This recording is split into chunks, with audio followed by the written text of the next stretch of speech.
और Bharat, Russia, China तीनों मिलकर के एक नया शक्ति के रूप में, और जिसके विषय में अमेरिका के न्यूयॉर्क टाइम्स ने कहा है। यानी आप ये कहना चाहते हैं कि भारत ऑपरेशन सिंदूर में अमेरिका की मध्यस्थता नहीं थी? महादेव, माननीय मोदी जी ने जो किया है वो अद्भुत किया है, और सब जानते हैं कि मोदी जी अपने आप में पर्याप्त हैं, किसी की मध्यस्थता नहीं। एक नरेशन और आ रहा है कि पाकिस्तान के खिलाफ एटमॉस्फेयर बनाकर अपनी राजनीति को भारतीय जनता पार्टी हाइप कर रही है। पुलवामा हो, उरी हो, पहलगाम हो। तो क्या ये उरी, पहलगाम, पुलवामा ये सब झूठ है क्या? SIR मुद्दा इन दिनों देश में बहुत उथल पुथल मचा के रखा है। आपकी पार्टी की गतिविधियों, राजनीति को ऐसा लगता है कि कचोट के रख दिया है। SIR मुद्दा बड़ा भारी पड़ रहा है क्या भारतीय जनता पार्टी पर? ऐसा है, और इस प्रकार से गाली देने के लिए मंच बनाए थे, मंच बना के गाली दिए। नहीं, वो तो आपका आदमी निकल गया, वो तो भारतीय जनता पार्टी का कार्यकर्ता हुआ करता था, फिर ओवैसी का समर्थक हुआ, वो कैसे हो गया? ये हल्की बात है। क्या ये इवेंट नहीं है कि तू यार कह दे, यार तू गाली दे दे? हल्की बातें हैं। जिसको आप बताए थे कि भाजपा के हैं, वो तो FIR लिखाया कि मेरा नाम जबरदस्त, और जो है वो कांग्रेस का वहाँ तेजस्वी और राहुल नहीं थे, कांग्रेस का है, सिद्ध हो चुका है। इसीलिए प्रतिपक्ष ने मुझे नहीं करना चाहिए। अभी तक राहुल ने इसके विषय में नहीं कहा है। क्या माँ को भारतीय राजनीति में घसीटा जाना चाहिए? कार्रवाई कर दिए? क्या माँ को गाली दे उसके विषय में कुछ नहीं कहना चाहिए? आपकी माँ को गाली दे दे, आप कोई प्रतिक्रिया नहीं करेंगे? माँ माँ होती है, और माँ के विषय में कोई गाली देना दूर की बात है। किसी भी प्रकार की आपत्तिजनक बात बोले, ये सबके उसके पुत्र का कर्तव्य होता है कि माँ की गरिमा का पालन करे। ऐसा या कार्रवाई होनी चाहिए आप कहना चाह रहे हैं? कार्रवाई का मतलब यह है कि सोनिया गांधी की उम्र क्या है, खड़गे की नहीं, उम्र उनकी क्या छोड़ दीजिए, वो तो पार्टी हमने की भी कब कहा? तो 75 साल में आप दिखा दीजिए रिकॉर्ड, कभी कभी की बोले होंगे 75 साल दिखाइए। ये जो है ये फालतू की बात है। यानी प्रधानमंत्री यथावत रहेंगे अभी? बिल्कुल, प्रधानमंत्री अभी रहेंगे, भविष्य में भी रहेंगे, और देश के नेतृत्व के साथ साथ इन दिनों देश में डंका बजेगा भारत। आपको मालूम है SIR छत्तीसगढ़ में भी पहुंच रहा है। तूफान और भूकंप और भूचाल वाले को आप भी जानते हैं। एटम बम, कभी हाइड्रोजन बम। तो छत्तीसगढ़ वो क्या है, वो यहाँ विष्णुदेव साय जी की सरकार है, और वो बिहार में भी अभी परिणाम आएगा तो देख लेना। असफल तो हो गया आपका आंदोलन वहाँ पर? आपके कहने से हो जाएगा। डॉक्टर रमन सिंह से एक सवाल मैंने किया था, वो सवाल आपसे भी कर लेता हूँ कि सरगुजा में कितने मंत्री हैं? संभाग की बात कर रहा हूँ, हर जिले को एक मंत्री मिल रहे हैं। बस्तर में मंत्री नहीं है, आपके संभाग में भी उतनी संख्या नहीं है। बिलासपुर को तो जैसे आपने काट के रख दिया है। बिलासपुर के साथ ये अन्याय क्यों, और सरगुजा के हर जिले के एक एक मंत्री क्यों? ये सर्वाधिकार। नमस्कार, आपने देखना शुरू कर दिया है खबरों की दीवार सीजीवाल, और हम हैं भास्कर मिश्र। साथियों, न्यायधानी इन दिनों हलचल मचा हुआ है। एक बार फिर भारतीय जनता पार्टी के वरिष्ठ नेता, और ऐसा नेता जिसने पूर्व मुख्यमंत्री को अपने लोकसभा क्षेत्र में पछाड़ा है, पटक नहीं दिया है। जी हाँ, हम बात कर रहे हैं संतोष पांडे की। संतोष पांडे आज छत्तीसगढ़ भवन में यानी बिलासपुर में किसी निजी कार्यक्रम में आए हुए थे। एक अवसर मिला है राष्ट्रीय, देश, दुनिया की बात। पांडे जी नमस्कार, सीजीवाल परिवार में आपका। देश की राजनीति कैसी चल रही है इन दिनों? आपने देश की राजनीति के विषय में कहा। आज पूरी दुनिया की निगाह देश की ओर है, माननीय नरेंद्र मोदी जी की ओर है, और भारत, रशिया, चाइना तीनों मिलकर के एक नया शक्ति के रूप में, और जिसके विषय में अमेरिका के न्यूयॉर्क टाइम्स ने कहा है। ये राष्ट्रपति अमेरिका ने मौका दे दिया, ट्रंप ने। तो इस प्रकार से हम कह सकते हैं कि भारतीय राजनीति, मोदी जी आज केंद्र बिंदु में, और ये हम सबको गर्व होना चाहिए। सवाल फिर यहाँ उठता है, कल तक राजनीति अमेरिका परस्त थी आपकी, चाइना विरोध में थी, एकाएक पाला क्यों बदल दिया? ये क्या कूटनीति का कोई हिस्सा है क्या? इसमें कूटनीति या पाला बदलने वाली बात नहीं है। ट्रम्प माई इसमें फ्रेंड की बात की। स्पष्ट नीति है, इसमें राष्ट्र नीति है। जिससे राष्ट्र का हित होगा, राष्ट्र का हित सधेगा, वहाँ संबंध करेंगे, वहाँ व्यापार करेंगे, वहाँ ट्रेड होगी। जिस प्रकार से ट्रंप ने भारत के विरोध में जो नहीं बोला गया है, उस प्रकार की बात पाकिस्तान के साथ जो अभी जो लड़ाई हुई उसमें उन्होंने कहा, और भी अनेक जो टॉकिंग उनकी थी। यानी आप ये कहना चाहते हैं कि भारत ऑपरेशन सिंदूर में ऑपरेशन अमेरिका की सिंदूर, मध्यस्थता नहीं ऑपरेशन थी? महादेव, माननीय मोदी जी ने जो किया है वो अद्भुत किया है, और सब जानते हैं कि मोदी जी अपने आप में पर्याप्त हैं, किसी की मध्यस्थता नहीं थी। एक सवाल पांडे जी उठता है, बहुत वाजिब सवाल है कि जब हमारी फौज बोल रही है, फौज का बड़ा अधिकारी बोल रहा है कि हम पाकिस्तान से लड़ते समय चीन से लड़ रहे थे, तो फिर चीन की तरफ आपका झुकाव क्यों हो गया? पाकिस्तान की धरती में हुआ है। पाकिस्तान में ये कहा जाए कि जितने भी वहाँ के एयरवेज हैं, ऐसे हवाई अड्डे, 11 हवाई अड्डे और आतंकी ठिकाने, वो पाकिस्तान की धरती में है, चाइना की धरती में नहीं लड़ी गई। तो इस प्रकार से अब शुरू से ही पाकिस्तान के साथ, तो अफसर और झूठ बोल रहे हैं। पहलगाम के जो अपराधी थे, जो आतंकवादी थे, वो पाकिस्तान से आए थे, इसलिए पाकिस्तान से हमारा युद्ध था, लड़ाई थी। एक नरेशन और आ रहा है कि पाकिस्तान के खिलाफ एटमॉस्फेयर बनाकर अपनी राजनीति को भारतीय जनता पार्टी हाइप कर रही है। पुलवामा हो, उरी हो, पहलगाम हो। तो क्या ये उरी, पहलगाम, पुलवामा ये सब झूठ है क्या? नहीं, 350 का डेटोनेटर जो RDX था वो आज तक पता नहीं चला। इस चीज़ को ध्यान में रख के बात हो रही है। मैं आपसे प्रतिप्रश्न तो मुझे नहीं करना चाहिए। क्या पहलगाम में 24 से ऊपर जो मर गए, 26 जिनकी सिंदूर चली गई, जिनके पति खत्म हो गए, आंखों क्या सामने माथे पर रखकर गोली मार दी गई, तो क्या कोई स्टंट है क्या? स्टंट नहीं है। ये जो है वो पूरा देश और दुनिया जानती है। जबकि सरकार को पता था, 4 दिन पहले हमारे गृह मंत्री गए थे, फिर भी वहाँ से पुलिस क्यों हटा लिया गया? फिर नहीं, ऐसा आपका जो प्रश्न है ऐसा नहीं है कि वहाँ से गए थे उसी समय पुलिस हटा लिए और इस प्रकार से फिर वो घटना हो गई। देखो, इसके विषय में पर्याप्त माननीय अमित शाह जी ने, और उस समय आप जब देखेंगे तो उनके वक्तव्य में सारी बातें आ गई है और उन्होंने स्पष्ट किया है। जैसा कि ऑपरेशन सिंदूर नाम दिए, क्या उन महिलाओं को न्याय मिला है ऑपरेशन सिंदूर से? वो जो 4 हैं, 6 हैं, कितने लोगों वो आतंकवादी पकड़े गए हैं? ऑपरेशन महादेव में क्या हुआ है बता दीजिए। ऑपरेशन महादेव में जो आतंकवादी थे उनको ही ढेर किया गया। वही है जो स्केच आपने जारी किया था, बाद में पता चलता नहीं है। एक बारीक चीजें उनकी पहचान जारी किया गया। और आप सदन में जो 21 अगस्त से 21 सितंबर के बीच में जो सत्र चला है, आप हाउस का रिकॉर्ड निकाल कर देखें, जिसमें माननीय अमित शाह जी ने ऑपरेशन महादेव के विषय में कहा है स्पष्ट। अमेरिका से आप बड़े तल्ख हैं इस समय, चीन से बड़ी गलबहियाँ कर रहे हैं। प्रधानमंत्री राष्ट्र अस्मिता की बात करते हैं, वो आगे आगे आ रहे हैं, पीछे बेड़ियों में हमारे भारतीय आ रहे हैं। उस पर कभी आप लोगों ने कुछ नहीं बोला, क्यों? जबकि छोटे छोटे बनाना कैप स्टेट जो है उसका विरोध किया है, आप कहाँ चूक गए? आज राष्ट्र की आवश्यकता है।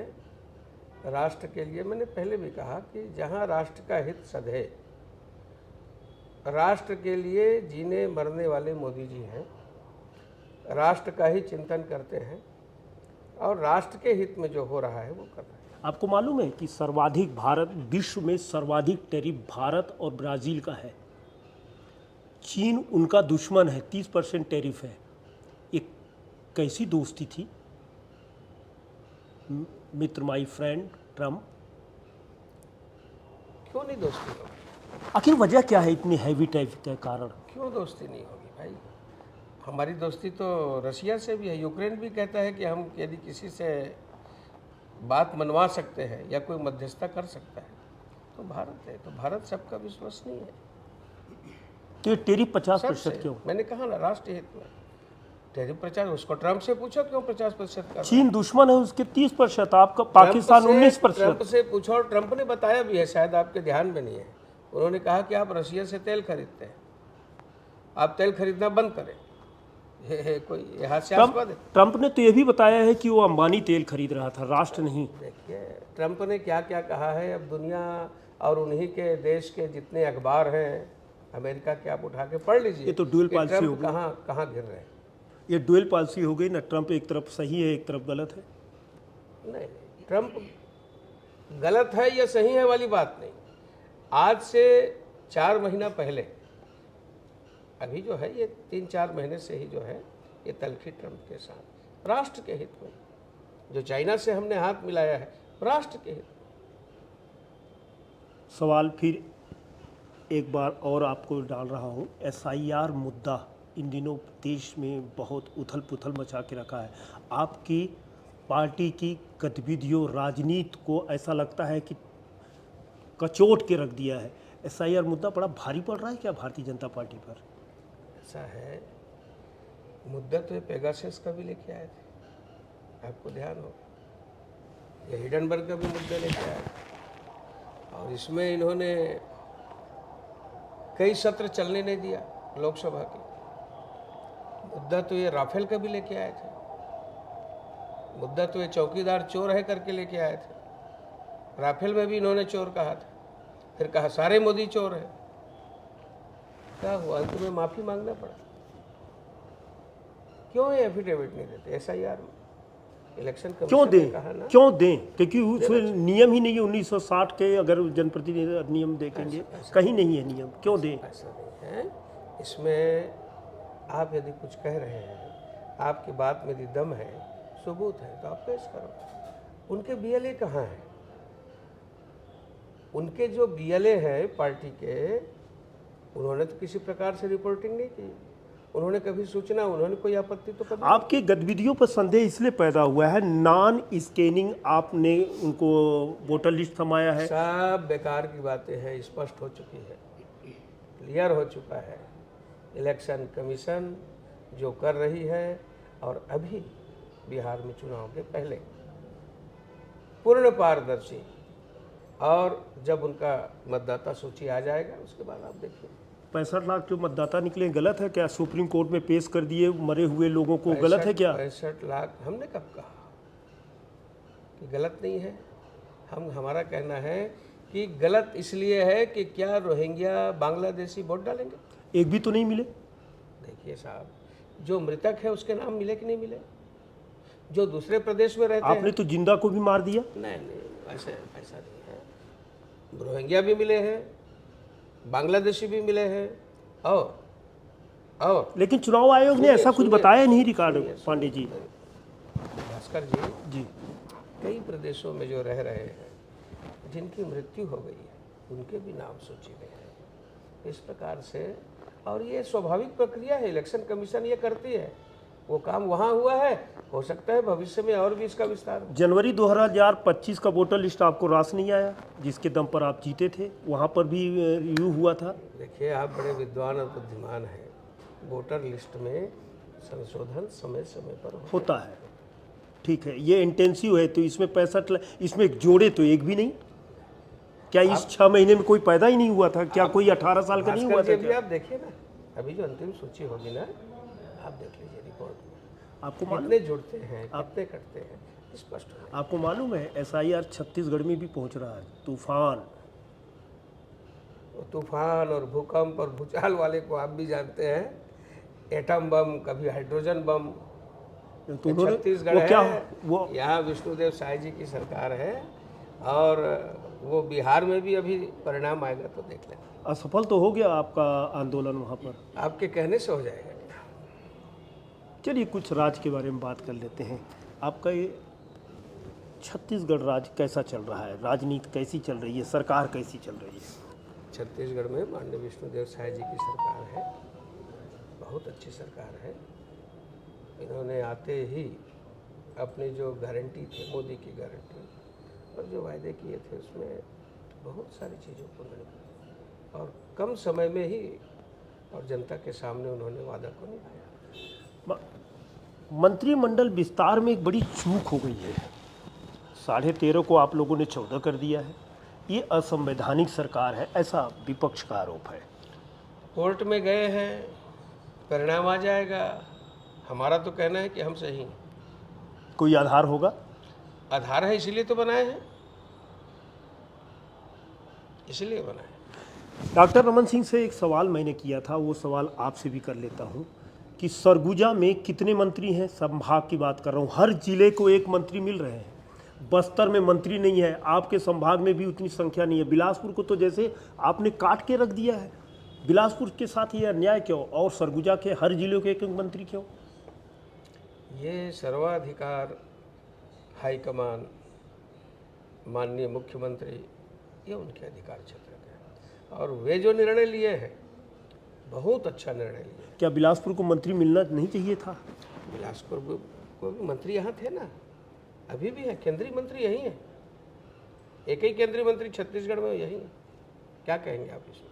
तो इससे ऐसा नहीं होता। सब प्रकार से सर्वस्पर्शी, सर्वसमावेशी हमारी सरकार चिंता करके माननीय साय जी ने निर्णय लिया। परसों मुरली मनोहर जोशी, आडवाणी और तमाम वरिष्ठ नेता आरएसएस मोहन भागवत के साथ बंद कमरे में बात किया। ये वे लोग हैं जो मार्गदर्शक मंडल में हैं, जिन्हें 75 साल होने के सक्रिय राजनीति से बाहर कर दिया गया था। बात तैर रही है कि अब प्रधानमंत्री मोदी भी क्या 75 साल के होने जा रहे हैं 4-6 दिन बाद, तो क्या वो भी सक्रिय राजनीति से हट के मार्गदर्शन मंडल में जाएंगे? जब मुरली मनोहर जी और बाकी लोग और सब लोग थे जो बता रहे हैं नाम, उसमें आप भी वहाँ थे क्या? ऐसा कैसे कह सकते हैं? तो लगता है कि आप जानकारी नहीं रख रहे हैं। हमको सब जानकारी है। तो क्या पहले भी जो बोला गया, क्या बातचीत हुई? पहले भी जो बोला गया था वो इस संदर्भ में नहीं था, वो मोरोपंत जी पिंगले के विषय में और दृष्टांत देते हुए था। ऐसा उन्होंने तो स्पष्ट कर दिया है कि मैं भी हो गया, लेकिन इतना तो हटने वाला पांडे जी, इतना तो इसलिए कहीं हटाने की कोई बात नहीं। पांडे जी, इतना तो तय था कि 75 साल बताकर ही इन्हें मार्गदर्शक मंडल में रखा गया था। सोनिया गांधी की उम्र क्या है? खड़गे की नहीं, उनकी छोड़ दीजिए, वो तो पार्टी हमने की भी कब कहा? तो 75 साल में आप दिखा दीजिए रिकॉर्ड, कभी कभी की बोले होंगे 75 साल दिखाइए। ये जो है ये फालतू की बात है। यानी प्रधानमंत्री यथावत रहेंगे अभी? बिल्कुल, प्रधानमंत्री अभी रहेंगे, भविष्य में भी रहेंगे और देश के नेतृत्व के साथ साथ इन दिनों देश में डंका बजेगा भारत का। इन दिनों भारतीय राजनीति में बिलो द बेल्ट का अटैक कुछ ज्यादा हो रहा है। देखते जाइए, स्पष्ट हो जाएगा, उत्तर मिल जाएगा। प्रधानमंत्री की मां को गाली देना, सोनिया गांधी को गाली देना, अभी आने वाले चुनाव में उत्तर मिल जाएगा। अभी जिस प्रकार से बिहार में इन्होंने कहते तो थे ना, महाराष्ट्र में क्या हुआ, हरियाणा में क्या हुआ, आज 21 राज्यों में भाजपा की सरकार है। हाइड्रोजन बम फूटेगा तो हरियाणा भी बाहर आ जाएगा, महाराष्ट्र भी बाहर आ जाएगा, छत्तीसगढ़ भी बाहर आ जाएगा। अब ऐसा है, बम फोड़ने वाले को आप भी जानते हैं, मैं भी जानता हूँ। कभी भूचाल की बात करते हैं, भूकंप की बात करते हैं, कभी दार्शनिक बन जाते हैं, कभी फुल पेंट में, कभी शेविंग, बिना शेविंग, सब आप सब जानते हैं उनके विषय। ये गाली गलौज की राजनीति भारतीय जनता पार्टी बहुत तेजी से कर रही है। राजनीति नहीं है इस देश में। जिस पार्टी का नाम था, कभी ये स्वतंत्रता संग्राम की एकमात्र पार्टी थी, और वो अपने आइडियोलॉजी को भूल जाए, उसके तले, उसके झंडे के नीचे सब थे। तो किसने गाली दिया तो उसको? उसके बाद जो सिद्धांत, आइडियोलॉजी को छोड़ करके और इस प्रकार से गाली देने के लिए मंच बनाए थे, मंच बना के गाली दिए। नहीं, वो तो आपका आदमी निकल गया, वो तो भारतीय जनता पार्टी का कार्यकर्ता हुआ करता था, फिर ओवैसी का समर्थक हुआ, वो कैसे हो गया? ये हल्की बातें हैं। क्या ये इवेंट नहीं है कि तू यार कह दे, यार तू गाली दे दे? हल्की बातें हैं। जिसको आप बताए थे कि भाजपा के हैं, वो तो FIR लिखाया कि मेरा नाम जबरदस्त, और जो है वो कांग्रेस का वहाँ तेजस्वी और राहुल नहीं थे। कांग्रेस का है, सिद्ध हो चुका है। इसीलिए प्रतिपक्ष ने मुझे नहीं करना चाहिए। अभी तक राहुल ने इसके विषय में नहीं कहा है। अभी तक टीएमसी के जो अमित शाह जी के विषय में जो उनका बयान था कि सर कलम कर देंगे, वो भी उन्होंने अभी तक उसके विषय में मुंह नहीं खोला है। क्यों नहीं खोलते मुंह? तो तेरा मेरा रिश्ता क्या, सर तन से जुदा। टीएमसी और कांग्रेस का एक ही है। क्या माँ को भारतीय राजनीति में घसीटा जाना चाहिए? कार्रवाई कर दिए? क्या माँ को गाली दे उसके विषय में कुछ नहीं कहना चाहिए? आपकी माँ को गाली दे दे, आप कोई प्रतिक्रिया नहीं करेंगे? माँ माँ होती है, और माँ के विषय में कोई गाली देना दूर की बात है। किसी भी प्रकार की आपत्तिजनक बात बोले, ये सबके लिए उसके पुत्र का कर्तव्य होता है कि माँ की गरिमा का पालन करे। ऐसा या कार्रवाई होनी चाहिए, आप कहना चाह रहे हैं? कार्रवाई का मतलब यह है कि यदि उन्होंने गाली दिया है, भर्त्सना तो करनी चाहिए। राहुल से पूछो, उनके कांग्रेस पार्टी वालों से, कि कितनी उन्होंने निंदा की। ये अक्षम्य है, ये दंडनीय है। प्रियंका गांधी ने किया है। मेनका के विषय में आप भी जानते हैं। आपने अभी सुना संतोष पांडे, तेज तर्राट सांसद, बड़े खुल के बात करते हैं। सदन में भी दिखाई ऐसा ही देता है। उन्होंने अपना भरपूर समय दिया, इसके लिए उनका मैं धन्यवाद जाहिर करता हूं। और पांडे जी हमेशा